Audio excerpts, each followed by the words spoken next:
So again, just wanted to kind of contribute some information out there to anybody who might check this out later, or to you guys, or to any of your followers, or anybody who might share this with.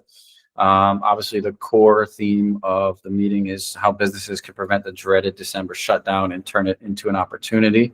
So I thought it was a very timely topic to jump back into these roundtables and get some really smart people on here who probably know more than I do on it. So a little bit about me. Direct Allied Agency. I've been doing this since 2015, so this is 10 years now. All we do is websites and SEO. I tried doing a bunch of different things along the way, fell flat on my face, and just, hey, I'm good at SEO, I'm good at websites, that's what I'm going to do. So around the pandemic time, we really just started focusing on working with partners and strategic partnerships and stuff like that. So it's worked out very, very well for me, and going to be launching a couple more side projects in January. But for me, I've always been hit by the December bug, man. And for my first couple of years, I was like, how am I going to make it to January? And it was just so complicated trying to figure out how to navigate that. And then finally, it's like, all right, well, you got to start early and get a head start on things. And I think that's, obviously one of the biggest things that I've learned to do. And so I use this opportunity, guys, to really leverage the holidays for a lot of marketing, a lot of planning for the first, for January. I think for me, the biggest takeaway, the biggest thing that I've learned is to start early and just not disappear. Like, don't go away. So for me, that's always been my strategy, is like, okay, everybody goes away in December, I show up more. Like, I'm going to send a couple of newsletters. I'm going to do some promos. I'm going to try to reach out and just be like, yo, if you have anything you need, like, now's the time. So kind of wanted to get just a little summary on what you guys have experienced in the past with the dreaded December shutdown, and kind of your strategy in a nutshell, and then we'll dive into some questions and really elaborate on stuff. Sure. Who do you want to go first? Anybody, jump in. James, you're talking, man. Go. Okay. I'll hop in. So, having been on the in-house side for a number of years, and also a bit of a procrastinator, we try to capitalize on that, knowing there's going to be the what are we doing new this year question, right? Because your CMO, your VP of marketing is going to be asking your client contacts those questions. So we try to stay in front of that, and, in Q4, make sure we're, devising new strategy, new tactics, new vendors, new tech, to try to make those available in that, late December. We'd be pitching it, but should things come up late or people are non-responsive,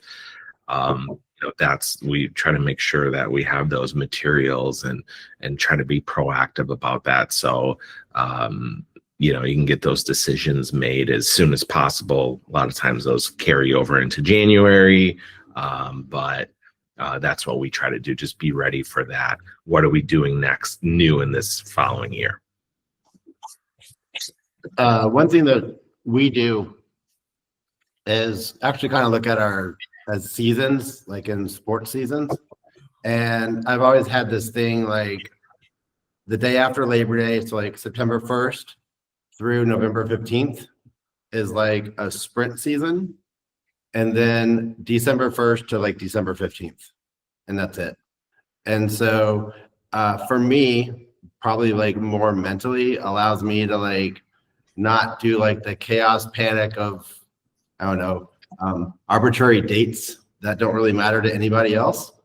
And it allows me to just like go hard for that September to November. And then the period right now is kind of like what we're doing here, honestly, has been a lot of, I try and set up these like virtual coffees. I do a lot of like breakfast and lunch. Like, the year's slowing down. We can actually just like talk and just like be people with like no real agendas and just have a conversation. and I try and do those through December 15th. And then we're always closed the week of Christmas. And then I look at like January 1st through probably spring break as like the next quote unquote like season for us. I think from my perspective, it's interesting because I started Google Ads in e-commerce in 2003 for my own business. Yeah. I was IT at the time, but wanted to get in on this internet thing. So I started a business. So when you're in e-commerce, and then when I started taking on clients, it was a blend of e-commerce and local service businesses. E-commerce is the hot and heavy time, right up until the 20th of December, something like that, depending on inventory and shipping and things of that nature. In the local service business, which is really where we're focused now, it's sort of the opposite of that. And so then it's helping clients take advantage of the fact that a lot of people pull back on their advertising this time of year and positioning them well for 2026, because a lot of people are going to stop their kitchen. Not a lot of people take on a kitchen remodeling job over the holidays, but they're long lead items anyway. You've got to get out there to the kitchen. You've got to do quotes. You've got to do drawings. You've got to select things. So I encourage them to try to get the search volume is going to drop, but it's still there.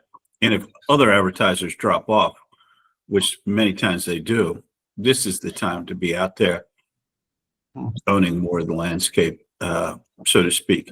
And then personally, I just set my goals for 2026 in November and gave myself a 2-month head start so that I'm not failing to meet my new goals in January. I can start failing early. But no, I just give myself a good head start. And we're really using December internally to test a lot of different things that you can't test when you're constantly running to meet client expectations and launching and optimizing and building.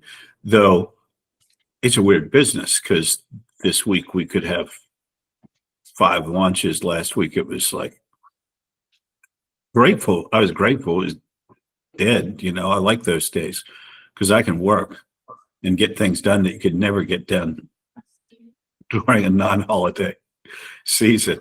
You just work on stuff you want to work on. The things that long list you have of things that you haven't got around to, you need to do.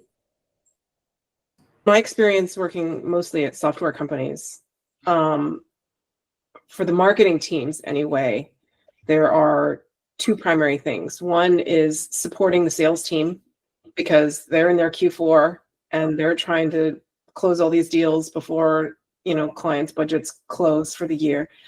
And so whatever it is they need, we're just frantic. Oh, you need this asset. Oh, we have that asset. You don't like it? How can we make it better? We don't have that asset. We don't have enough stories. Do you have any clients who we can tap to get those stories from?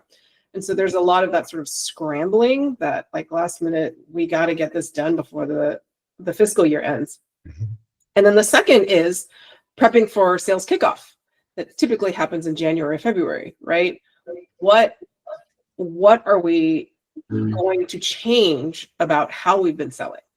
So if there's a product or a SKU change, we have to prep all of that training, right? So again, this is from the product marketing side. So we're trying to lay all that foundational stuff. It's not just the in front of, eyeballs thing. It's what's the underlying strategy that we're doing and how do we prep our sales team with the right info? How do we communicate it to them so they can communicate it to their prospects?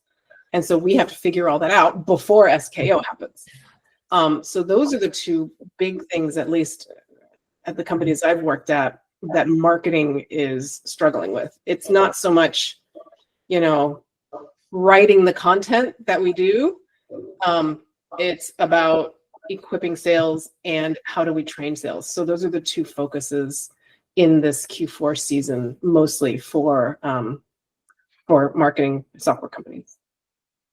And that's why I wanted to have you on this call, because you bring a different angle, I think, than some of us have on this call, and then some of our fellow business owners and colleagues. And the biggest thing is you do product marketing, and products are everything during the holidays. And so this must be an insane year for you. Whereas guys like me, we kind of slow down, and people like you are just like you said earlier, frantic, like we got it. And so I thought it'd be cool to bring in that different angle into the conversation today. But I think the first thing I wanted to ask on that note is, like, from a product standpoint and from your own business standpoint as business owners, Mark, James, and like, how hard are you guys going on holiday promotions? Like, is that everything when in your promos and marketing, or is that something that you're just like, you know what, everybody else is doing that, why would I do what everybody else is doing? Why don't I just do something different? Like, where do you guys stand on just playing this whole holiday vibe up when you're talking about promotions and sales?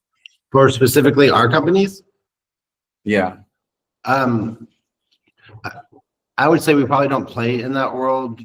Rogue is probably like 95% on the B2B side.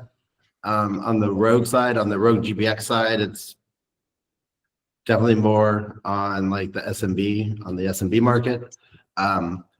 Our main, actually to Elaine's point, a lot of our work now is probably centered on the production of creative and assets and helping our clients prepare for their either year ends or the things they need to start thinking about for next year.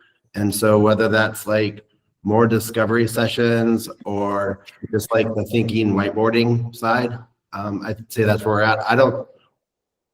We don't get quote unquote new clients in December. What we do get is the clients we do have doing more stuff, or people being like, hey, this will be a Q1 thing. Like, I get those every year, and some of them turn out, some of them don't. But I'd say the likelihood of us signing a new client and doing new work for them and from the end of November through December is probably like 2%. So rare. Very. Yeah. And that's why I'm like, we can control what we can control, and just focus on the things that we can do to help our current clients. And then obviously what we can do to help Rogue set up and be more successful next year, with our, like, how do we go into the year stronger for 2026 than we did into 2025? Yeah. I wish I could say that we were strongly marketing right now. We're preparing to strongly market next year. I'm in the middle of trying to hire a VA, PA, whatever you want to call it, executive assistant, because I'm deeply involved in our marketing, because I typically write the newsletters, I create the videos, I post the video. I mean, I don't necessarily post them, but I create the videos on YouTube and Facebook, and am involved in most of the creative that we do for ourselves. So that's an area where, like, we're not aggressively pursuing what we probably should be. I think we should be marketing on all channels all year long. And let's say we're falling short at that in December 2025. But trying to use this time wisely to gear up for 2026 and have those systems in place, because it all comes down to systems. If it just relies on my energy and activity and availability, then it's going to be in, fits and starts as it is now. I know what I want to do. Yeah. This is part of it too. I enjoy these things. I've done a number of conversations with people, and I always walk away learning something from it, as well as hopefully, sharing something useful. Appreciate it. Yeah. So, Yeah. But, From a gigawatt end, we do a lot of travel and hospitality, and so I think this year we did about a half dozen Black Friday, Cyber Monday promotions that some are still going on, but we'll be wrapping up for our clients soon, or including those in Q4 wrap decks. So it's more of a long game to, highlight those successes, build out case studies, and let other companies in those verticals know, like, we can, we really know what we're doing in this space, and let's try to help you support either something like that specifically next year. Travel really picks up in that kind of March, April, May for us into a high season. So we're really trying to, we've got a lot of prospects out there, and, the decisions haven't been made on who would execute their media plans for 2026. So we're just using that to let them know, like, we are really fully engaged in during this period, and we still maintain a good work-life balance during the holidays and kind of that Christmas, New Year's, Hanukkah time is pretty, chill. Everybody's out of office, but up until then, we're highly active and, trying to close out that Q4 strong with that last big promotion. Did you call that a wrap pack? That's a good word. Wrap deck. Wrap deck. Oh. Yeah. So that's a part of our system or process to, have a good template. So we have a nice laid out fill in, what was this by, what were the touch points, screenshots from dashboards, how we worked with the campaign throughout its life cycle, and what would you do different next time, and some screenshots and like that. Yeah. You got to make them feel good about their media investment.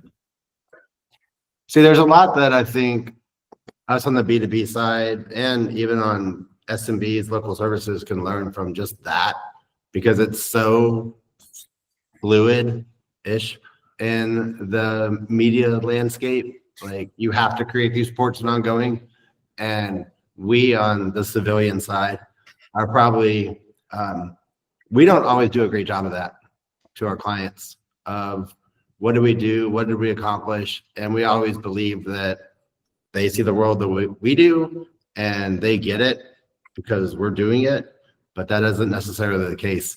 And so I like that idea of taking something from the media, to your point, Mark, like, what can we take and learn from each other? This idea, like, I heard wrap pack, so I can't get that out of my head. But, like, how do you package and wrap that up where you are taking the screenshots in September, October, November, and just, I don't know, documenting the whole thing for them? Like, I have a project right now that would probably be a really good idea on. Yeah, it's a nice little thank you, and on a gift, right? We're on the holiday thing. Just there's in larger matrix corporate entities, it's productivity by PDFs and spread, those sorts of things. So anything that they can have, that they could print or email and send up through the chain and say, look what I helped manage, look what came out of this. It's, it doesn't even, not to be cynical, but we've all spent a lot of time in the biz. It's like, if they have that thing, then you've already won. It could say you have negative return and you'd even read it. So as long as you have the thing and there's some charts on it, you're winning. Charts and graphs. So Elaine, when I asked that question, you gave me a big nod. So I'm sure with products and stuff, it's huge holiday promotion, all that stuff. Or do you do the opposite? Try to stay out of that cliche marketing strategy? Mean for my business specifically? Yeah. Well, I mean, I'm a sole proprietor, and I provide mostly strategic and content services, which is not really the focus of my client teams. They're working on the stuff that they're urgently trying to help close Q4, right? So if I don't have a client in December, like I currently don't, I'm not going to close the client in December. They're just not, a marketing team is not going to spend their money or have spare budget in December for a contractor, a consultant to come in. So, I was hoping that one client I was telling you about, Kevin, would close, but he still hasn't gotten back to me. So I'm kind of writing him off. But, you know, so for me personally, I'm focused more on next year and getting Yeah. those lined up for next year. Yeah. So for me, I don't really go hard on like Christmas and holiday, but I do like a year end promotion. You guys have probably got that email already. So, and I start early. I start in the last week of November, and I just say year end. And we just change some prices up a little bit for partners. But to James' point, it's just going through your existing book of business, because I'm probably not going to land too many new clients this month, although I do grab a couple here and there over the years. And that's because I really try to, start early. But for me, it's going through that book of business, and just to touch on that, and just there's opportunities in there. These guys, a lot of companies have a little bit of marketing budget that they're trying to get rid of, or they're trying to use, so they don't carry that over. And so for me, it's like, all right, let's talk about something. So I'll just kind of review what's been going on, take a look at their account in the CRM, see what opportunities we might throw their way. Our big spender clients will always spend more money in December if I ask them, but if I don't ask them, they're not going to spend any more money. Yeah. And so for me, that's just been my approach. And then, just leveraging the holidays for doing more marketing, like any seasonal campaigns and that are coming up for, stuff that's applicable. And then those offers and stuff like that. So, so the question is how many days, like how much time do you guys take off in December, just the month of December? I probably won't take off any.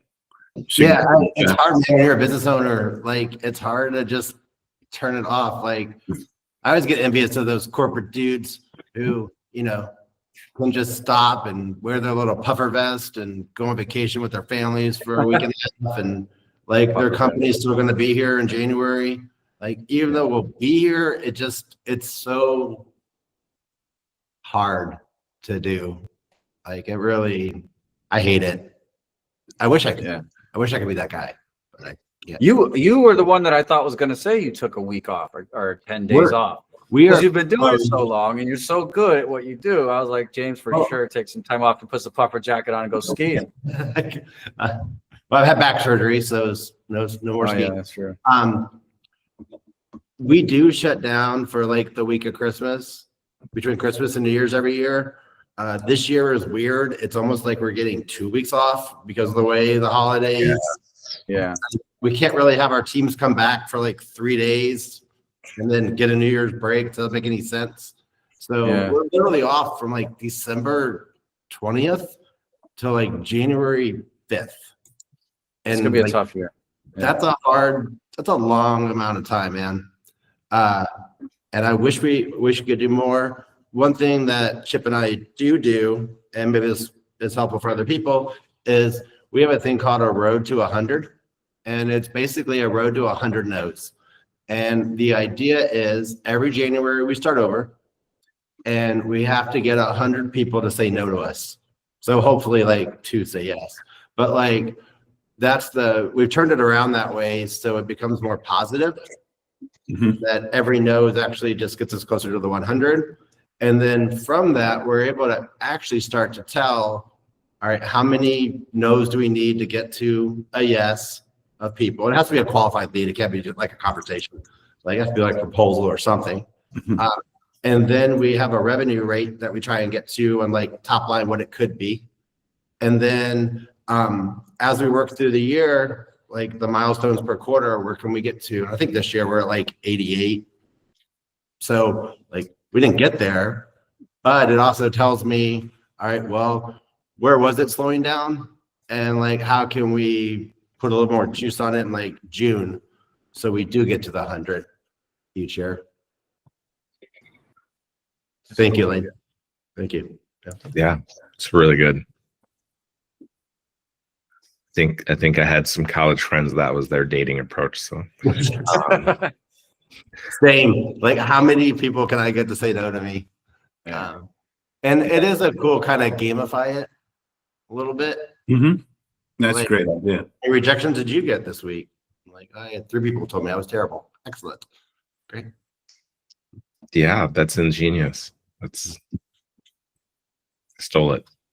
Perfect. I stole the Rat Pack, which you didn't even say, but I Yeah. got like 10 ideas how to use that now. I'm like, a Rat Pack, that would be awesome.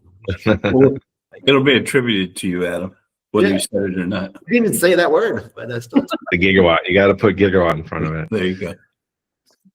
Yeah, limited time off, maybe Christmas Day, Christmas Eve, some of the big ones, Mhm.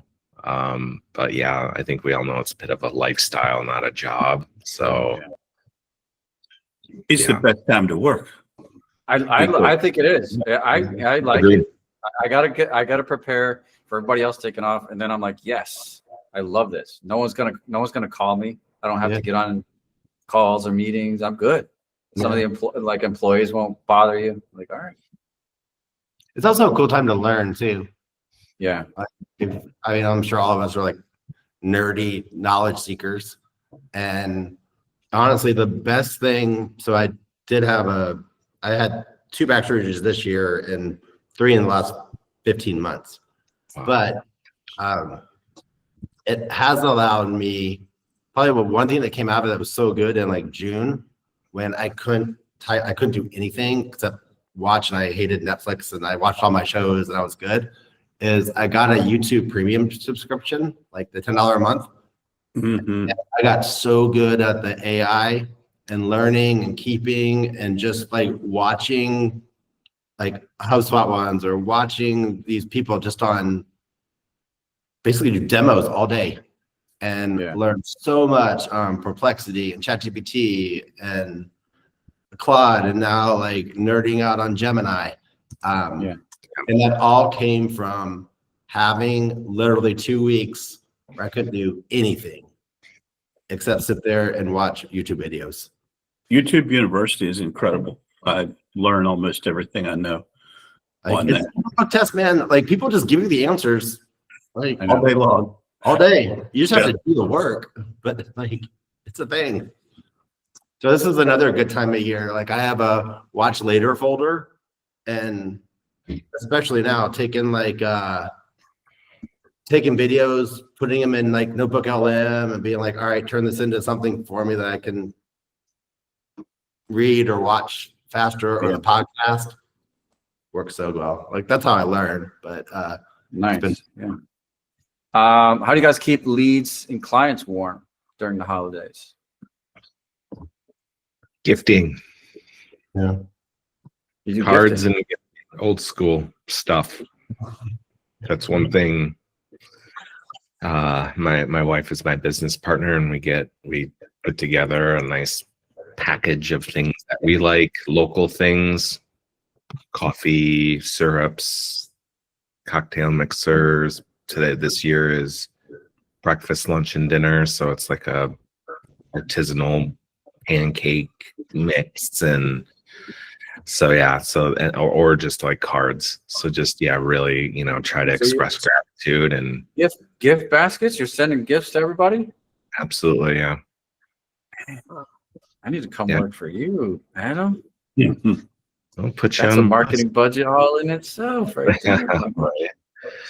Yeah. So it's It's just old school. We appreciate them. So yeah, it gets a little odd. COVID didn't really. The work from home situation gets a little weird because you're like, well, what's your snail mail? And that you're essentially asking, what's your home address? Mhm.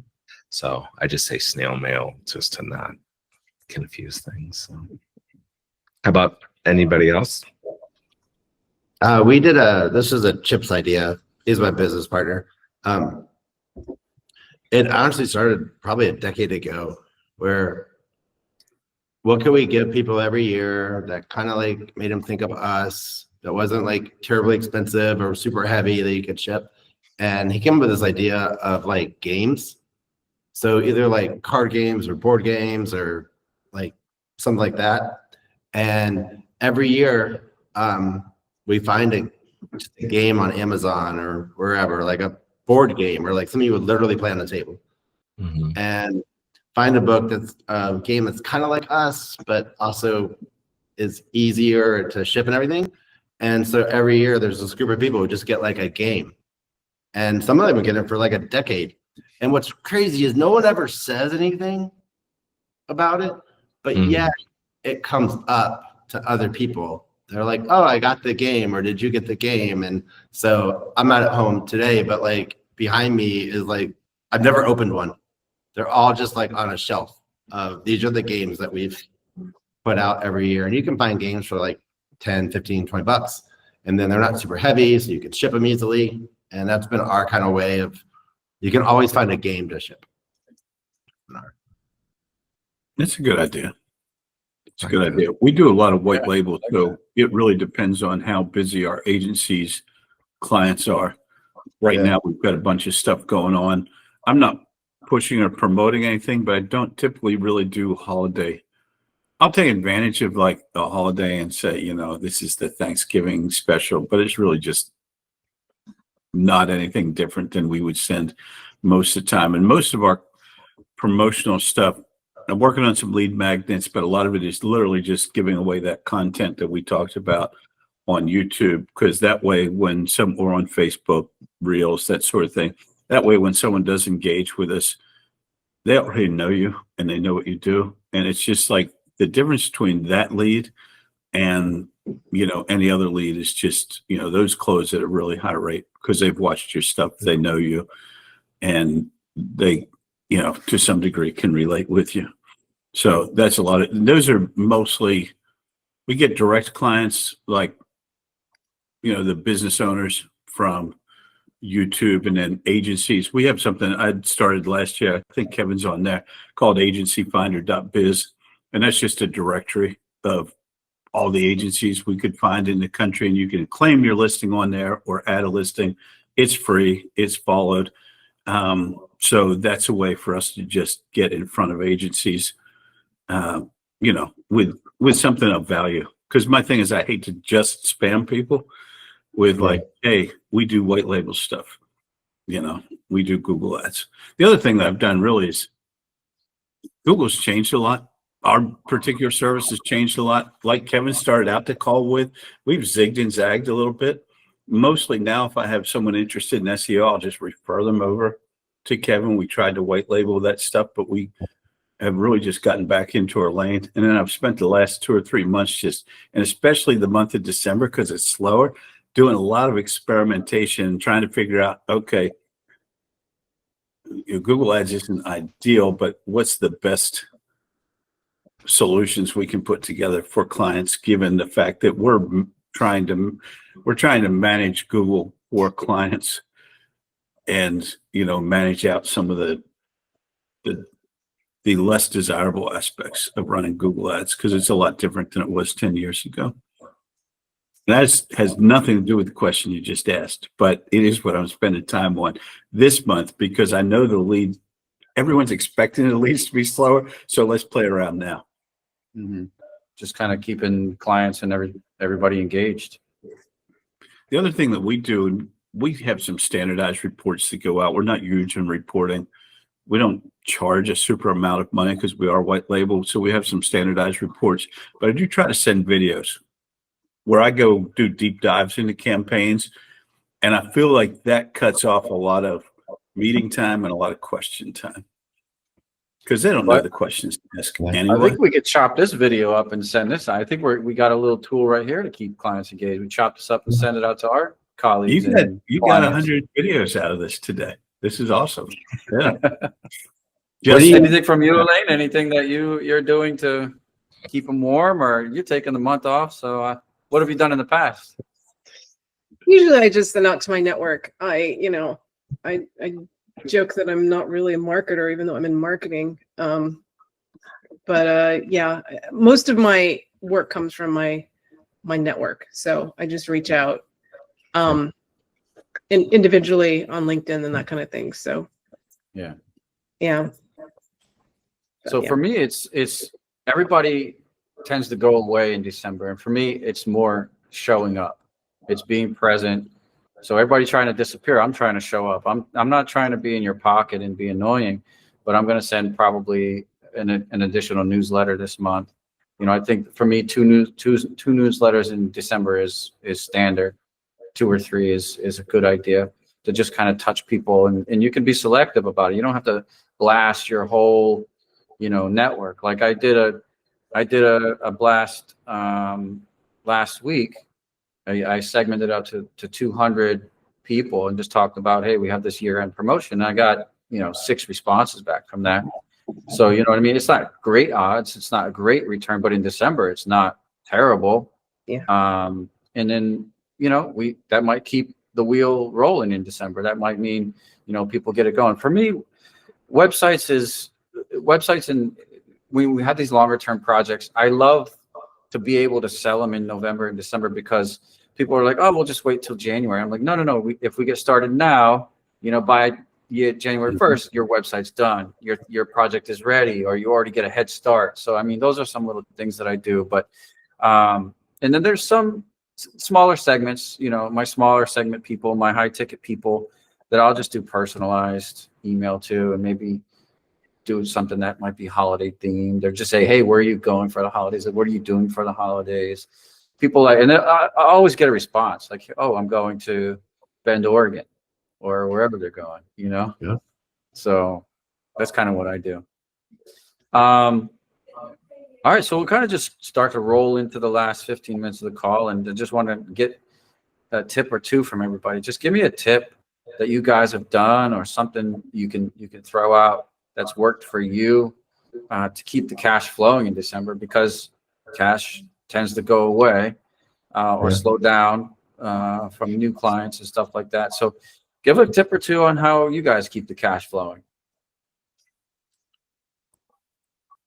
Well, we sell production hours, so we've moved away from retainers, mostly because people hate agencies and they hate retainers probably more than anything else. And I had this idea like probably 5 years ago, and it was like, hey, instead of like the big flashy retainer where everyone loves each other in month 1, 2, and 3, and then month 8, 9, and 10, you're like, who are you and why are you charging me so much?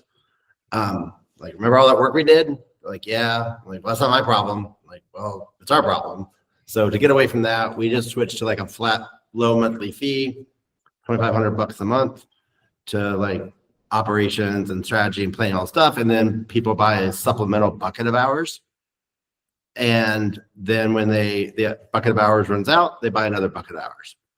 And one thing that we've tried over the last probably 2 to 3 years has been like in November and December, be like, hey, you could buy a bucket now. It'd be a marketing expense to you, and then you can use them all next year. So it helps us with cash flow. It's crappier for our taxes, but it does allow us to like get revenue in and be like, hey, buy 50 hours, buy 100 hours. And we have one client who just buys 50 every December, you know, and it's 10 grand or so. And we get it, and she uses them all next year. So she gets the expense, we get an extra 10K. That's really interesting, because that's the only other agency I've ever seen that used the term buckets. We have something on our website. You can buy most of our services directly from our website. We have something called agency support buckets. Yeah.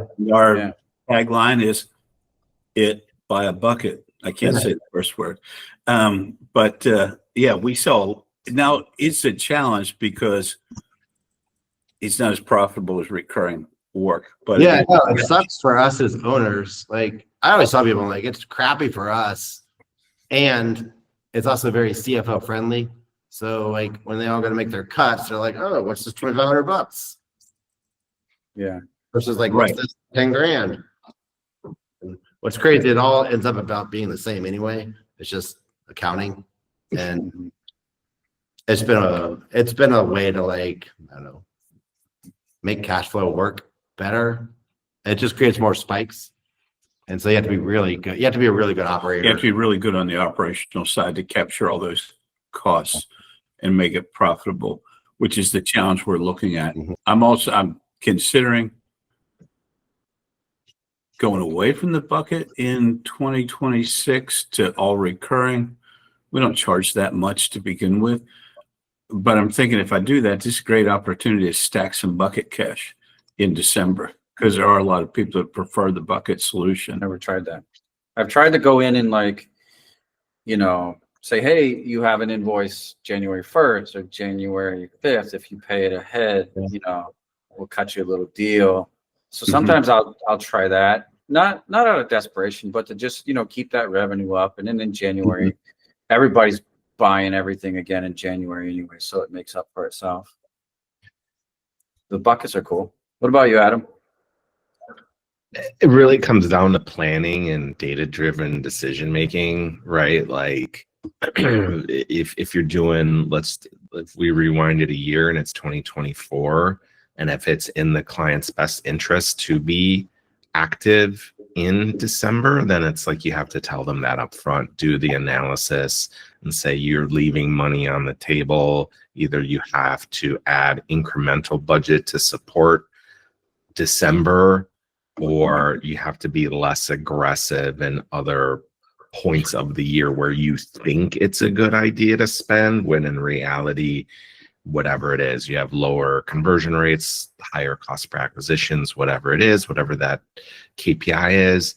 And then you either spread it out more or just say, hey, listen, like if you're leaving money on the table, add budget, you'll get your return on ad spend or some business, benefit from it. So it's just really like explaining the why and getting that, far ahead of it. A number of our clients budget on a yearly basis. So you have to get well ahead of that planning cycle and put those ideas in their head so that they can work it out with their executives and their money people up front. And then just to your point too, like ask, use it or lose it, right? That's, like we deal with corporate clients, use it or you lose it. Do you want to try something new, some connected TV, some Spotify's or something a little outside of your comfort zone you've always wanted to try, and now it's now or till next year. So yeah, so it's either, planning, data driven, and then just ask. So planning and analysis, I have to add that next year. I think that sounds like good stuff to do. Yeah, just make those decisions for them. You can't always count on clients to know their own numbers, what's in their own best interest. We have clients that are like, oh, well, this resort opens in May, so let's start in April. It's like, well, do you plan your own vacations weeks out? Like, yeah, we had the e-commerce client reach out the week before Thanksgiving. We want to launch in Black Friday, Cyber Monday. And how do you feel about your ability to sell black something caviar? I'm like, I'm agnostic as to my ability to sell caviar. And the week that you gave us probably doesn't help, position yourself for the optimal, holiday sales. Yeah. To James's point, like he kind of does his post Labor Day thing. That's when we just bug everybody about Black Friday. We call it BFCM, Black Friday Cyber. Yeah. That first Tuesday, like, what's up? Like, let's get this wrapped up by October 1st. It's in their best interest. It's in our best interest. But Sure. So planning key for any phase of the year, but even December too. And two, I think especially Mike would appreciate this. You got to do your budget to actual audits, right? If you're spending media, it's like, well, are you 100% sure are you over, are you under? Google's weird. You have daily budgets, so be up, they could be down. You don't know what. So there could be, if you don't do a reconciliation until 1/1 for the previous year, like, ooh, well, we didn't spend $5,000, or the dreaded we overspent, and then how do you have that conversation? So just really knowing where you are against that budget is key. Ideally, you're doing it on a far more regular basis, but that's to be in place. How about you, Elaine? Any tips, anything that's worked for you in the past, or anything that you do to keep the cash flowing? clearly it's not working terribly well this year. But mostly it's just trying to get in early, the planning and the getting that client before Q4. For me, because of the way the product marketing works, Q4 is not the time to land a client. Q4 is, you got to land the client in those earlier quarters. And again, I'm just a sole proprietor. So for me, retainer is key to get in there and to stay in there for a decent amount of time for tenure, right? So that for me is the big thing. Once I get to November and I don't have a client, I'm pretty much like, well, that's the rest of the year. So it's really about getting that done early, or as I did this past year successfully, getting that cash flow done. Yeah, get it done early. That's why I wanted to do this call, early December, so that we could all get a head start on things. And then something I do every year, it's tradition, is my holiday tradition is going through my invoicing software. I'll go digging through my invoices for the past year, and I guarantee, I don't know what it is, I just find gold in there. Like I find someone who I invoiced and they didn't pay, or they might have, it might be a lead that I forgot about that I'm like, oh, hey, what's going on?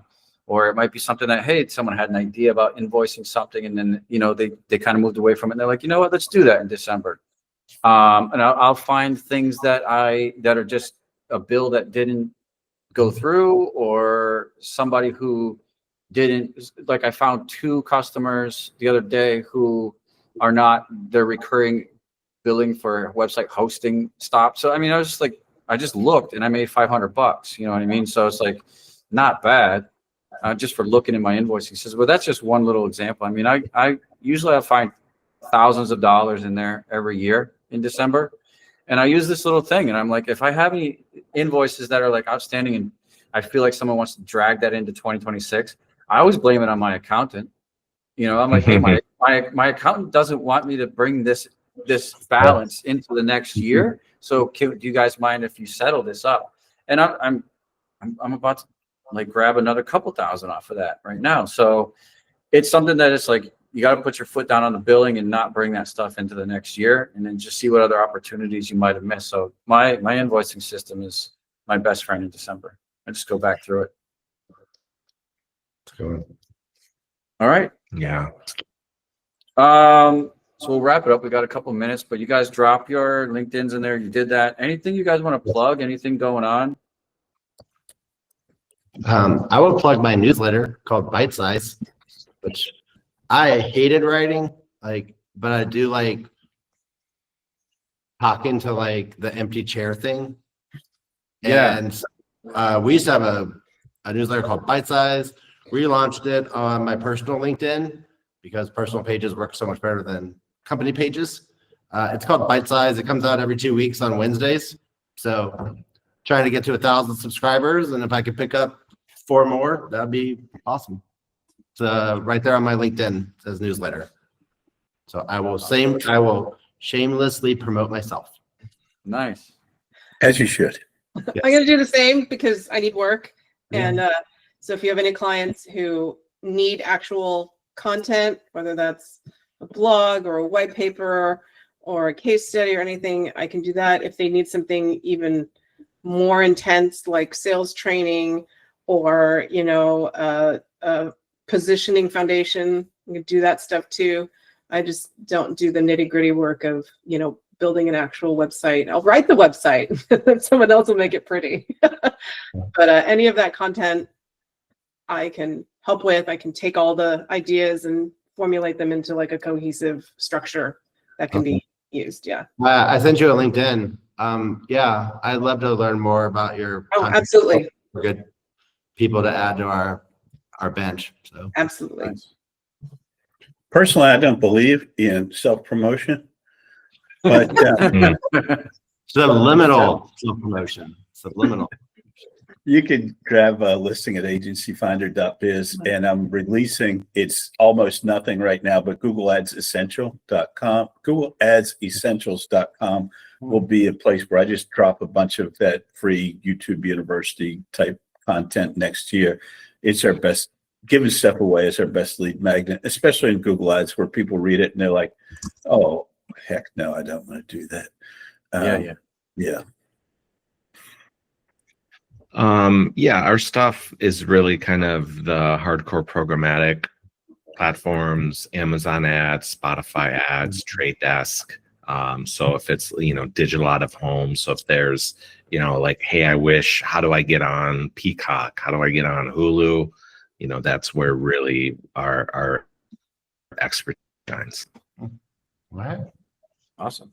Well, for Mark, you mentioned earlier virtual assistants. That's my project coming up. If you guys need to learn about virtual assistants, I have me and a partner of mine got this case study all year. We got 2 case studies all year where we're doing virtual assistants. He's got 11 years doing this, or maybe 13 years doing this. And so it's just a really, really good thing for small business owners. Everybody wins. So I'll be sending out some information on that soon. But if you're interested or know anybody who needs help doing all the nitty gritty crap behind the scenes that they don't want to do, that bogs them down, virtual assistants, executive assistants are definitely the way to go. Tim Ferriss has been talking about this since freaking 2013. You know what I mean? Yeah. So like it's been here and people need to be doing that. So let me know if you need anything before then, and look for that email coming out probably in the next couple of days or next week. But look, guys, thanks for staying on and doing this with me, man. This has been fun. I learned a lot from all you guys. I have to jump. I have a call at 11. Yeah. But, thank you for putting this together. It's kind of crazy. Like, you look at everyone's LinkedIn, and we all have like 1 or 2 people kind of in common. Yeah. Like, it's a very small world in the marketing space. So It really is. For sure. great to connect with you guys. All right, guys. Thanks. Thanks for everything. Have a good Yes. holiday. Great to Let meet me know. you if all. you need anything. All right. Talk to Bye. you. Cheers. Bye. We'll stay on that. James is from, he owns a company called Rogue Marketing. I first met him in 2023. And he was building, when you were in Bend, you were building the marketing services marketplace website. Yeah. We've since changed it to GBX. But yes. GBX. And so he's a marketing consultant, and James is, I think, recovering from a back surgery this year, right? 2 of them. Yes. 2 of them. So, but he's at it. He's at it again. So, guys, I picked all of you because I thought this would be a really good, interesting roundtable, a couple of good people, and picked you out because you've got experience. You're business owners, and you probably have dealt with the business or the Christmas shutdown as he raises his Merry Christmas cup right now. Thank you very much, Mark. Thank you. So I thought everybody had some experience in this and can contribute, and we can use this content later and chop it up, post it, use it for whatever. But going back to Mark from Inbound Revenue, with the cool inbound revenue background, we first talked in 2023 also. So a couple years ago, we did a couple deals together. Guys in Florida, just outside Orlando, and is a Google Ads specialist. And I think that you started trying to do Facebook ads. Are you getting more into that, or staying away I from tried to do Facebook ads long enough to go back to doing Google ads. Sometimes you got to stay in your lane. That's right. That's right, man. I tried it too, and as soon as they mentioned the word Meta, I was like, I'm out. This Meta's too cool of a word for me. I was like, no, Oh, it's too cool. Okay. no. And- I'm like, no. It just sounds too much for me. And I tried logging into the back end of their ad system. I was like, nope, I'm out of this. I am out. Getting access to clients was exceptionally strange and difficult. Yeah. So I like Google Ads where we add them to our MCC. Worst case scenario, share an email with them. We're in. Boom. Done. Yeah. Yeah, Meta was a bit challenging. Plus, it's a whole different world. It's interesting because it's less complex on the setup, but far more complex on trying to figure out the human factors that make things work. Exactly. On not loving humans, I decided to go back to Google Ads. Just kidding. All right. Well, let's talk about Adam. I always mispronounce your last name. Parikh? Parikh. Help us out, man.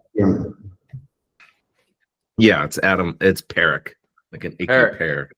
Okay. But that's how I pronounce it. All right. I overcomplicated it way too much. I tried to put a little some zing on it. But Adam Parikh, he owns Gigawatt Media. I met him this year, actually. He's a media strategist from Milwaukee, and he is a marketing company listed with the NFL Network. So he's a pretty big time guy. Does his thing, and hopefully a big NFL fan. And I'm loving the NFL this year. I'm a Patriots fan from Boston originally, so we came out of nowhere. If you follow sports at all, so I'm having a pretty good time. You guys had a nice NFL, game. Nice game on Monday. it's fun to watch. Well, Never they saw also- It wasn't that fun to watch, except for New England Patriot fans. Yeah, well, it was fun. they also- Anybody who watched the hit on the sideline where the quarterback went flying enjoyed that. That was I one of the enjoyed it, biggest ones yeah. I've seen. That was beautiful. Dude went flying. All right, last but definitely not least, Elaine Chen from Pensato Consulting is focuses on product marketing, is what she does through really good product research. And we met in May of last year, 2024. And I think at that time, Elaine, you were busy with your new puppy, doing puppy training. So hopefully the puppy's doing well. Over in DC. Still a little crazy. Over in DC. In DC, where you live, is crazy too, man. Every time I turn around, there's something going on in DC. You know, I took a vacation in October with my sister. We went to Iceland, and Whoa. you know, when we relaxed, we just turned the TV on, let it be in the background, and the only channels were news that were in English, and it was all still Trump. And I was like, I can't escape him. Just I know. Everywhere. always on the news, because I know. So It's always something newsworthy, to say the least, of what he's doing, Yes. without offending anybody. Newsworthy is Yes. what he talks. He likes to make headlines. Anyways, guys, let's jump in and try to knock this out within another 50 minutes.